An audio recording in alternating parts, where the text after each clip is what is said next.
I don't know when it started, not exactly. It wasn't like Olivia came home one day and announced that she needed more time to herself. It just happened. A few times a week, usually late in the afternoon, she'd grab her coat and say something vague like, "I need to get some air," or "I'm going to grab a coffee." At first, I didn't think much of it. We've been married for nearly a decade, and everyone needs their space. She'd always loved coffee shops. Something about the hum of activity and the smell of fresh espresso put her at ease. But after a few weeks, I started to notice patterns. It wasn't just getting air. She'd be gone for hours, and when she came back, she seemed lighter, almost giddy. Like she'd just had the time of her life. "Coffee shops must be pretty exciting these days," I joked once. She laughed, but it felt hollow, almost forced. The changes didn't stop there. Olivia started dressing differently for her little outings. Nothing too dramatic, just subtle shifts. A touch of makeup she didn't usually bother with, a blouse that hugged her figure a little closer. When I asked about it, she brushed it off. "It's nice to feel put together," she said with a smile that didn't quite reach her eyes. Something felt off, but I didn't push. At least, not at first. I told myself I was being paranoid, reading too much into things. After all, we'd been through rough patches before, and we always came out stronger on the other side. But then I found the receipt. It was tucked into her coat pocket, a small slip of paper from a local coffee shop I didn't recognize. "Espresso for two," it read, along with the date and time. I stared at it for a long time, trying to make sense of it. 2 espressos? Who was the second one for? I asked her about it that evening, keeping my tone light. "Hey, I found this in your coat," I said, holding up the receipt. "Meeting a friend for coffee?" Her reaction was immediate. Her face went pale, and she snatched the receipt out of my hand. "Oh, that," she said, laughing nervously. "Yeah, I ran into an old colleague from work. We caught up for a bit. Nothing exciting." Her answer sounded rehearsed, too smooth to be casual. But I nodded and let it go. If she was lying, I wasn't going to catch her by pushing too hard. The next few weeks were torture. Every time she left for one of her coffee shop visits, my mind spiraled. Who was she meeting? Was it really just an old colleague? Or was there more to it? I hated the way it made me feel, jealous, insecure, like a suspicious teenager. But I couldn't shake the feeling that something was happening right under my nose. One afternoon, as she grabbed her coat and slipped out the door, I made a decision. I waited a few minutes, then grabbed my keys and followed her. The coffee shop wasn't far, just a few blocks away from our house. It was one of those trendy places with mismatched furniture and chalkboard menus. I parked across the street and watched as Olivia walked inside. She looked beautiful as always. Her hair falling in loose waves over her shoulders, her smile lighting up the room as she greeted the barista. I told myself I was being ridiculous, that I'd sit in my car for 10 minutes and see her come out with a latte in hand, alone and oblivious to my spying. But then, a man walked in. He was tall and lean, with dark hair and an easy confidence that made my stomach churn. He spotted Olivia immediately, and the smile that spread across his face was warm, familiar, like they'd known each other for years. Olivia stood to greet him, her own smile wide and unguarded. They hugged, the kind of embrace that lingered just a moment too long. I felt like I'd been punched in the gut. They sat at a table near the window, their heads close together as they talked. From my vantage point, I couldn't hear what they were saying, but I didn't need to. Her body language said it all.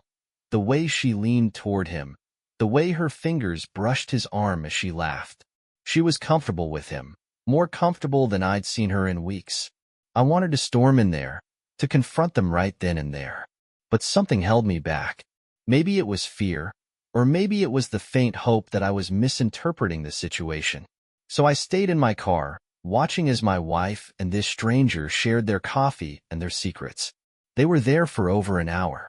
When they finally stood to leave, I ducked down in my seat, my heart racing. Olivia didn't look around as she stepped outside, her arm brushing against his as they walked down the street together. He walked her to her car, and for a moment, I thought they were going to kiss. But they didn't. He smiled, said something that made her laugh, and then turned and walked away. I stayed in my car until she drove off, my mind racing with questions. Who was he? How long had this been going on? And most importantly, what was I going to do about it? That night, I couldn't look at her the same way. She came home, humming a tune under her breath, her cheeks flushed from the cool evening air. "How was your day?" she asked, dropping her keys on the counter. "Fine," I said, my voice tight. "Yours?" She hesitated for just a moment, a flicker of something. Guilt, maybe, crossing her face. "Good," she said. "I got a lot of fresh air." I nodded, forcing a smile. But inside, I was anything but calm. The image of her with that man, their easy laughter, their lingering embrace, it was burned into my mind, and I couldn't shake it. That night, as I lay awake beside her, I knew one thing for certain. I wasn't going to let this go. If she was lying to me, if she was betraying me, I needed to know the truth, no matter how much it hurt. The next day, Olivia's coffee shop visit hung heavy in my mind. The way she laughed with that man, the warmth in her smile. It wasn't just casual.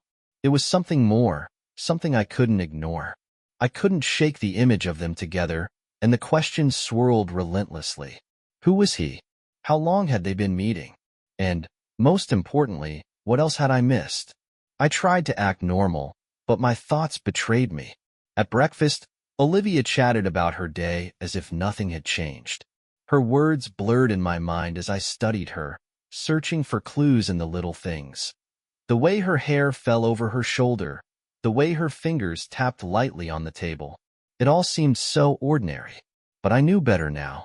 The next time she left the house, I didn't hesitate. I grabbed my jacket and followed her again. I parked in the same spot across from the coffee shop, my heart pounding as I watched her walk inside. She seemed more confident this time, her steps light and purposeful. Minutes later, he arrived. It was the same man from before, tall, dark-haired, with that air of effortless charm that made my blood boil. This time, there was no hesitation between them. He leaned in as he greeted her, his hand resting on her lower back for just a moment too long. She didn't flinch. If anything, she leaned into the touch, her smile soft and knowing. I couldn't sit idly by this time. I needed answers, and I needed them now. My hands trembled as I opened my car door and stepped out into the crisp afternoon air. Every step toward the coffee shop felt heavier, my anger bubbling just beneath the surface. But as I reached the door, I froze. Through the window, I saw them again. They were sitting in the same spot, their heads close together. But this time, it was different. He reached across the table and took her hand in his thumb brushing lightly over her knuckles. She didn't pull away. Instead, she turned her hand over, their fingers intertwining. It wasn't just coffee. It wasn't just an old friend. This was something intimate, something real. I turned away, my stomach twisting. I couldn't confront her. Not yet. I needed more than just glimpses through a window. I needed the full truth. That night, as Olivia slept beside me, I unlocked her phone. I hated myself for it, hated the invasion of privacy, but I needed to know. My hands shook as I scrolled through her messages. Most of it was harmless. Text to friends, work-related group chats, but then I saw his name, Daniel. The thread was buried beneath her more recent conversations, but it wasn't hard to find. My chest tightened as I opened it, my eyes scanning the messages. "I can't wait to see you again. Yesterday was perfect. It's getting harder to keep this from him. I don't know how much longer I can do it. You make me feel like myself again. I don't want to lose that." Each message felt like a dagger. I scrolled further, my heart racing as the thread revealed months' worth of texts. Their relationship wasn't new. It had been happening right under my nose for weeks, months, even. And then I found the photos. They were subtle at first. A selfie of the two of them at the coffee shop, laughing at something unseen. But as I scrolled further, the pictures became more intimate. A close-up of their hands intertwined. A shot of her leaning on his shoulder, her face relaxed and content. My breath caught as I reached the final photo. It was a picture of Olivia in our bedroom, sitting on the edge of the bed. She was smiling, her hair tousled, her expression softer than I'd seen in years. And it wasn't a photo I'd taken. I couldn't sleep that night. The texts, the photos, the memory of them at the coffee shop. It all played on a loop in my mind. I wanted to wake her up, to confront her right then and there. But I couldn't. My emotions were too raw, my thoughts too chaotic. Instead, I lay there in the dark, trying to piece together what I should do next. The next morning, Olivia acted like everything was normal. She kissed me on the cheek before heading out for another errand. Her smile as bright as ever. I didn't follow her this time. Instead, I spent the day preparing myself for what I knew had to happen. That evening, when she came home, I was waiting for her. The photos were printed out, spread across the dining room table. Her eyes widened when she saw them, her hand flying to her mouth. "Mark," she whispered, her voice trembling. "I can explain." "Don't," I said sharply, cutting her off. "Don't insult me by pretending there's an explanation for this." She took a step closer, her hands shaking. "It's not what it looks like," she said. "Daniel and I." "Daniel and you what?" I snapped. "You've been sneaking around behind my back for months, Olivia. Don't try to tell me this is nothing."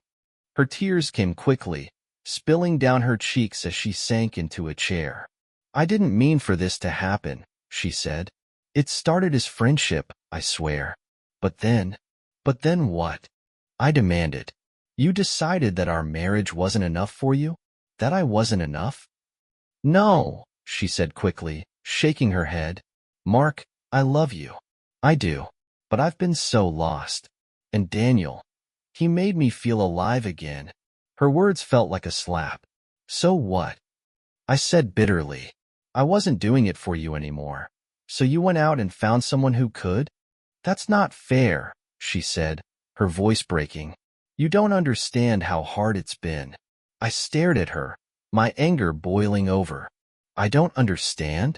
I repeated. "You're right, Olivia. I don't understand. I don't understand how the woman I married could lie to me, betray me, and think it's okay to blame it on how she feels." She said nothing, her head bowed, her tears falling silently onto the table. For a long moment, the only sound in the room was the ticking of the clock on the wall. "I want the truth," I said finally, my voice cold. "All of it. No more lies. No more excuses." And so, with tears streaming down her face, Olivia began to tell me everything. Olivia sat at the table, her hands trembling as she stared down at the photos I had laid out in front of her. The silence between us was heavy, filled with the weight of everything that had gone unsaid for months. I waited, my arms crossed, unwilling to say anything until she finally broke. "I don't even know where to start," she whispered, her voice barely audible. "Start with the truth," I said coldly.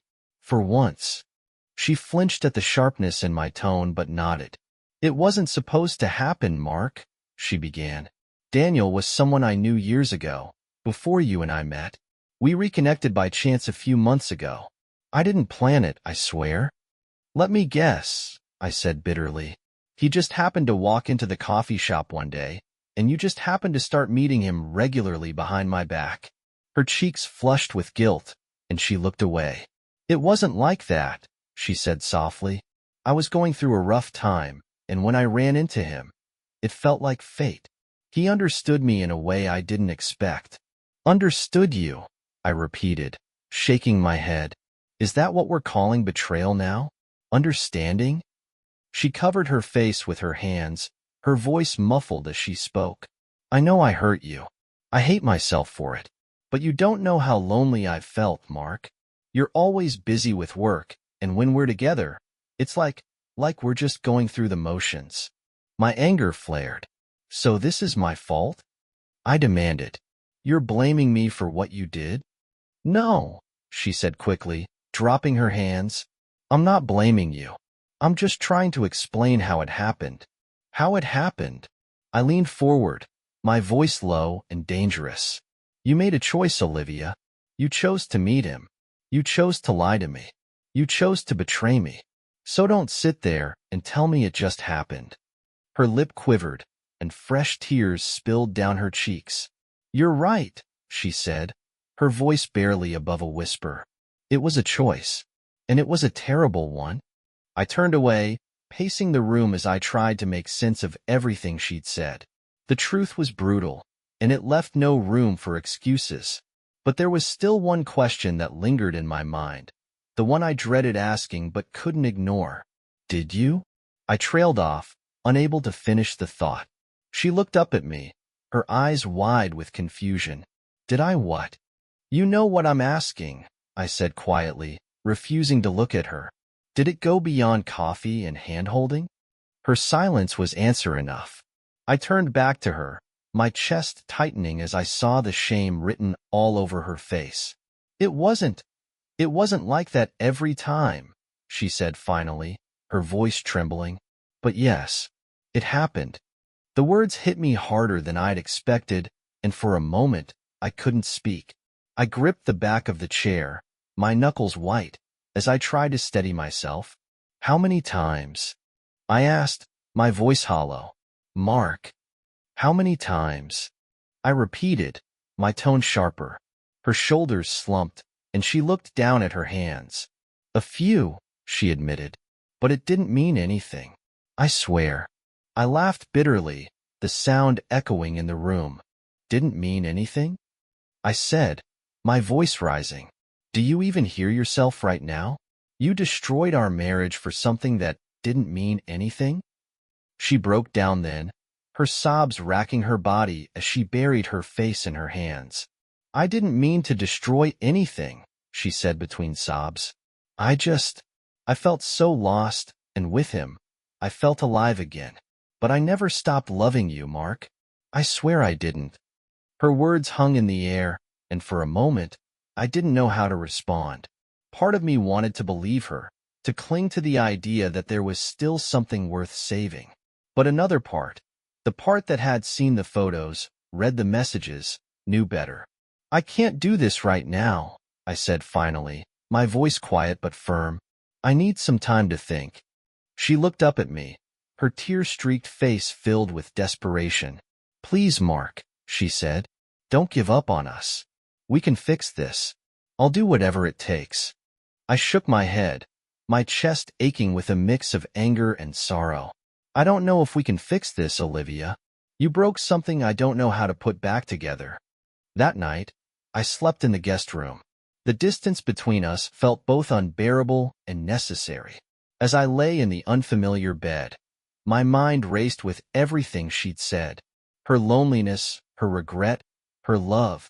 It all felt like too much and not enough at the same time. I thought about Daniel, the man who had so casually stepped into my life and taken something that wasn't his. I wondered if he'd felt any guilt, any hesitation, or if he'd been as lost in the fantasy as Olivia claimed to be.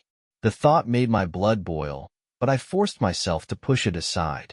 This wasn't about him. It was about her. About us. Over the next few days, I avoided her as much as possible. She tried to reach out, leaving notes on the guest room door, cooking my favorite meals, even stopping by my office to check on me. But I wasn't ready to talk. Every time I saw her, the image of her with Daniel came rushing back, and the pain was too fresh. Eventually, she stopped trying. The notes disappeared, the meals went uneaten, and the silence between us grew heavier with each passing day. I could see the sadness in her eyes, the way she carried herself, but I couldn't bring myself to care. She had made her choice, and now we were both living with the consequences. One evening, as I sat in the darkened living room, I heard her footsteps behind me. "Mark," she said softly, her voice breaking the silence. "I know you hate me right now, and I don't blame you. But I need you to know that I'm not giving up. Not on us." I didn't respond, my gaze fixed on the empty glass in my hand. After a long pause, she sighed and turned to leave. "Olivia," I said suddenly, my voice cutting through the quiet. She froze, turning back to me with a glimmer of hope in her eyes. If you want to fix this, I said slowly, you need to prove to me that you're willing to fight for it. Because right now, I don't see a reason to stay. The days that followed felt like a slow-motion car crash. Olivia had promised to fight for us, but her words were hollow without action. She tiptoed around me, careful not to push too hard, but the tension between us was unbearable. The ghost of her betrayal lingered in every corner of the house, every shared silence, every moment I caught her glancing at me with guilt-ridden eyes. I tried to focus on work, on anything that could distract me, but the truth always crept back in. At night, I lay awake in the guest room, replaying every detail of her confession, every photo, every message. No matter how much I tried to rationalize it, one question haunted me. How do you rebuild trust when it's been obliterated? Olivia made small efforts to bridge the gap. She started leaving her phone unlocked, casually placing it on the kitchen counter as if to say, "See, I have nothing to hide." But the damage had already been done.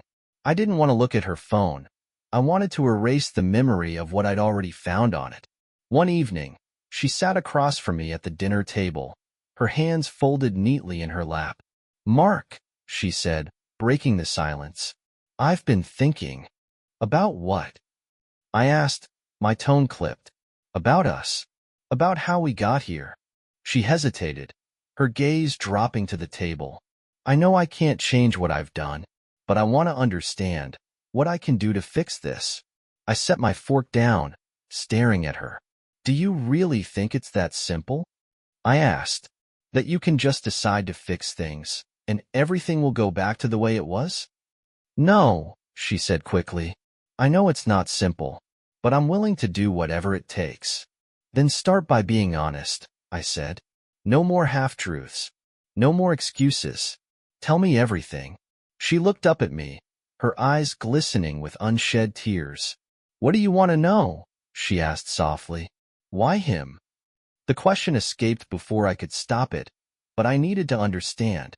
Out of all the people in the world, why Daniel? Olivia sighed, her shoulders slumping. "It wasn't about him, Mark. Not really. It was about how he made me feel." "And how was that?" I asked bitterly. "What did he give you that I couldn't?"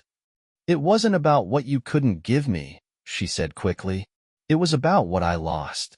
Somewhere along the way, I stopped feeling like myself. And when I ran into Daniel, it was like he reminded me of who I used to be." Her words stung, but they also revealed a truth I hadn't been willing to see. Our marriage hadn't been perfect for a long time. We'd fallen into routines, into roles, and somewhere in the monotony of daily life, we'd lost the spark that had once defined us. But was that an excuse for what she'd done? Not to me. "And what about me?" I asked, my voice rising. "Did you ever stop to think about how I'd feel? Or was I just an afterthought?" Her tears finally spilled over, and she buried her face in her hands. "I thought I could keep it separate," she said, her voice muffled. "I thought I could have this escape without it affecting us. But I was wrong. I was so wrong." I stood abruptly, the chair scraping against the floor. "Escape," I said, shaking my head. "That's all I was to you. A prison you needed to escape from." "No," she cried, standing as well. "You were never a prison, Mark. I love you. I've always loved you. But I got lost, and I didn't know how to find my way back." Her words hung in the air, and for a moment, I felt the weight of her pain as deeply as my own. But sympathy wasn't enough to erase what she'd done. "I don't know if love is enough," I said quietly. "Not anymore." She flinched as though I'd struck her, but she didn't argue. Instead, she nodded, her tears falling silently. "I'll do whatever it takes," she whispered. "I don't care how long it takes. I'll prove to you that I can be the wife you deserve." Her words sounded sincere, but sincerity wasn't enough. I needed more than promises. I needed action.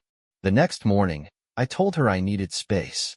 "I'm not leaving," I said firmly, "but I need time to figure out what I want. What we want." She nodded, her expression filled with resignation. Take all the time you need, she said softly. I'll be here. But as the days turned into weeks, I couldn't shake the feeling that time wasn't enough.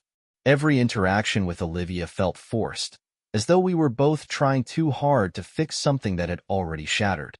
The cracks in our relationship were too wide, and no amount of glue could hold them together. One evening, as I sat in the guest room scrolling through old photos on my phone, I came across a picture of us from our honeymoon. Olivia was laughing, her hair windswept as we stood on the edge of a cliff overlooking the ocean.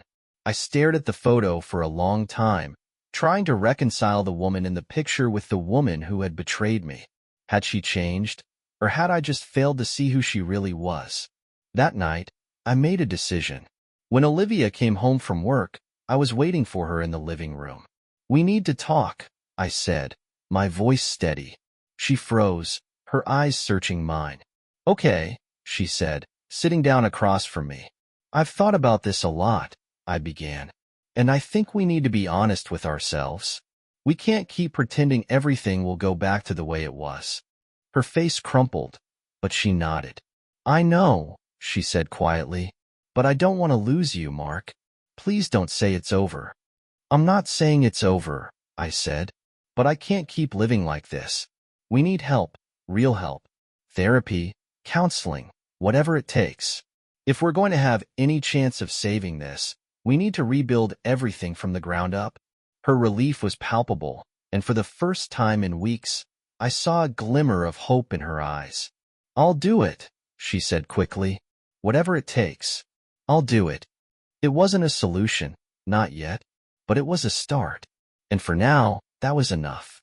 The first therapy session felt like a battlefield. Olivia and I sat on opposite ends of the couch, the air between us charged with tension. The therapist, a calm, soft-spoken woman named Dr. Hughes, introduced herself and laid out the ground rules. Honesty, respect, and a willingness to listen. Simple enough, but the weight of those words hung heavy in the room. I want to start by acknowledging how difficult this is, Dr. Hughes began, her voice gentle. Infidelity is one of the most painful challenges a relationship can face. But if you're both here, it means you're willing to try. That's a good start. I glanced at Olivia, who was staring at her hands. She nodded, her voice barely above a whisper. I'll do whatever it takes. Her words felt sincere, but I couldn't help the bitterness that rose in my chest. Words are easy, I said flatly. Actions are harder. Dr. Hughes turned to me, her expression neutral. Mark, can you tell me what you're feeling right now? I hesitated, unsure where to begin. Angry, I said finally, and betrayed. I feel like everything I thought I knew about my wife, about our marriage, was a lie. Olivia flinched, but she didn't interrupt. Dr. Hughes nodded, her gaze steady. That's a valid feeling, she said, and it's important to express it. Olivia, how does hearing that make you feel? Olivia looked up, her eyes filled with tears. It hurts, she admitted. But he's right. I betrayed him, and I don't know how to fix it. I don't even know if I can. Dr. Hughes leaned forward slightly. The fact that you're willing to admit that is a step in the right direction. Rebuilding trust isn't about erasing what happened. It's about finding a way to move forward despite it. The session continued with a mix of raw emotions and awkward silences. I spoke about the pain of discovering her affair, about the photos, the messages, the lies. Olivia listened, her tears falling silently, but she didn't shy away from the truth. When it was her turn to speak, she opened up about her feelings of loneliness, about how she had let herself believe that Daniel was an escape instead of a mistake. I know I hurt him, she said, her voice trembling, and I hate myself for it. But I also know that I can't undo it. All I can do is try to be better.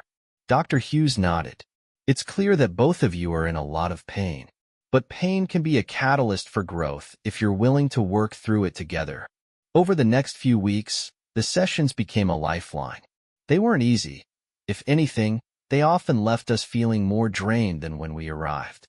But they forced us to confront the truths we'd been avoiding, to acknowledge the cracks in our relationship that had existed long before Daniel entered the picture. At home, things were still tense, but there were moments of clarity, too. Olivia made a concerted effort to show me that she was committed to change. She deleted Daniel's number, blocked him on every platform, and even offered to share her location with me at all times. I told her that wasn't necessary. It wasn't about controlling her, but about rebuilding trust. One evening, as we sat in the living room, she handed me a small notebook. "What's this?" I asked, flipping through the pages. "It's a journal," she said quietly. "Dr. Hughes suggested I write down my thoughts and feelings as part of the process. I don't expect you to read it, but I wanted to share it with you." I hesitated, unsure if I wanted to delve into her inner world, but curiosity got the better of me. As I read, I saw glimpses of the woman I had fallen in love with. The vulnerability, the self-awareness, the determination to make things right. It didn't erase the pain, but it gave me a sliver of hope. As the weeks turned into months, the anger began to subside. It didn't disappear entirely. There were still moments when I'd see something that reminded me of her betrayal and feel the familiar sting of resentment. But those moments became less frequent, replaced by a tentative sense of rebuilding. Olivia and I started spending more time together, rediscovering the parts of our relationship that had been buried under the weight of routine and neglect. We went for walks, cooked meals together, and even laughed, something I hadn't thought possible in the immediate aftermath of her confession. One evening, as we sat on the porch watching the sunset, she turned to me, her eyes searching mine. "Do you think we'll ever be okay again?" she asked softly. I didn't answer right away, staring out at the horizon as I considered her question. "I don't know," I said finally, "but I think we're moving in the right direction." For the first time in a long time, I saw her smile reach her eyes. It was a small moment, but it felt like a victory, a sign that maybe, just maybe, we could find our way back to each other. But I also knew that the road ahead wouldn't be easy. Trust is fragile, and rebuilding it would take time, patience, and a willingness to confront the parts of ourselves that we'd been too afraid to face. For now, though, it was enough to take it one step at a time. Months turned into a year. Therapy became a regular part of our routine, not just a tool for addressing the past, but a space for us to navigate the present and build a future. It wasn't easy. Healing rarely is, but it was worth it. Slowly, the sharp edges of the betrayal began to dull, replaced by a cautious hope. Olivia and I started finding new ways to connect. We took a cooking class together, something we talked about for years but never pursued. We planned weekend trips to nearby towns, exploring places we'd always meant to visit. These small steps felt monumental, like tiny bricks in the foundation of a relationship we were rebuilding from scratch. One evening, as we were sorting through old photo albums, Olivia pulled out a picture from our wedding day. In it, we were laughing, my arm wrapped tightly around her waist as she looked up at me with unrestrained joy. "Do you remember this moment?" she asked, her voice soft. I nodded, a small smile tugging at my lips. "You just tripped over your dress," I said, "and you tried to pretend it didn't happen." She laughed, the sound warm and genuine. "I was so embarrassed," she admitted. "But you made it better. You always did." The nostalgia hit me like a wave, and for the first time in months, I felt something close to the love I'd once taken for granted. It wasn't the same. It couldn't be, but it was there, flickering like a fragile flame. Despite the progress we'd made, I knew the scars of her betrayal would never fully fade. There were still moments when doubt crept in, when I'd catch myself wondering if the cracks in our relationship would ever truly heal. But I also knew that trust wasn't about forgetting. It was about choosing to move forward despite the pain. One evening, as we sat on the couch, Olivia turned to me with a hesitant expression. "Mark," she said, "I've been thinking a lot about us, about everything we've been through." I set my book aside, giving her my full attention. "What is it?" She took a deep breath, her hands clasped tightly in her lap. "I want to renew our vows," she said finally. Not to erase the past, but to honor the commitment we're making to each other now. Her words caught me off guard. For a long moment, I didn't know how to respond. But as I looked at her, I saw the sincerity in her eyes, the vulnerability she'd been showing more and more over the past year. Are you sure? I asked. This isn't just about making amends, is it? No, she said quickly, shaking her head. It's about starting fresh. About showing you, and myself, that I'm fully committed to us. I nodded slowly, the weight of her words sinking in. Okay, I said. Let's do it. The ceremony was small, just a handful of close friends and family in our backyard. There were no grand gestures, no elaborate decorations. Just us, standing under a canopy of fairy lights, speaking words we both fought hard to rediscover. As Olivia recited her vows, her voice steady but emotional, I felt something shift inside me. She spoke of regret and forgiveness, of love and resilience, and for the first time, I truly believed her. When it was my turn, I spoke of trust, not as something given freely, but as something earned through effort and intention. When we exchanged rings, a wave of calm washed over me.